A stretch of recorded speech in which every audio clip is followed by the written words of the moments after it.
নমস্কার, আমি তিয়াশা। আমি একজন আবৃত্তি শিল্পী। অনেক ছোট্ট বয়স থেকে আমি আবৃত্তিটা শিখেছি এবং অনেক স্টেজ পারফর্মও করেছি, কিন্তু 4 বছর কোনো রকম কোনো আবৃত্তি চর্চার মধ্যে ছিলাম না।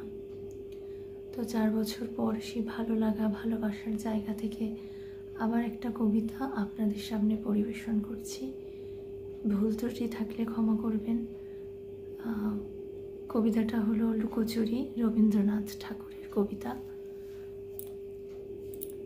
আমি যদি দুষ্টুমি করে চাপার গাছে চাপা হয়ে ফুটি ভোরের বেলা, মাগো ডালের পরে কচি পাতায় করি লুটোপুটি, তবে তুমি আমার কাছে হারো, তখন কি মা চিনতে আমায় পারো?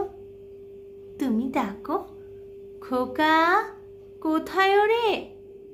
আমি শুধু হাসি চুপটি করে। যখন তুমি থাকবে যে কাজ নিয়ে, সবই আমি দেখব নয়ন মেলে।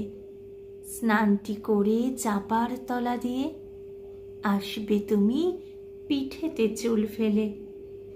এখান দিয়ে পুজোর ঘরে যাবে, দূরের থেকে ফুলের গন্ধ পাবে। তখন তুমি বুঝতে পারবে না সে তোমার খোকার গায়ের গন্ধ আসে। দুপুরবেলা মহাভারত হাতে বসবে তুমি সবার খাওয়া হলে। গাছের ছায়া ঘরের জানালাতে পড়বে এসে তোমার পিঠে কোলে।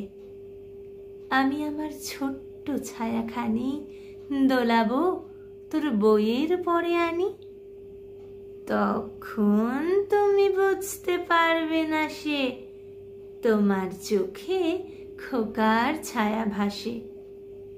সন্ধেবেলায় প্রদীপ খানি জেলে যখন তুমি যাবে গোয়াল ঘরে, তখন আমি ফুলের খেলা খেলে টুপ করে মা পড়ব ভুঁয়ে ঝরে। আবার আমি তোমার খোকা হব, গল্প বলো তোমায় গিয়ে কব। তুমি বলবে, দুষ্ট ছিলি কোথা? আমি বলবো, বলবো না সে কথা।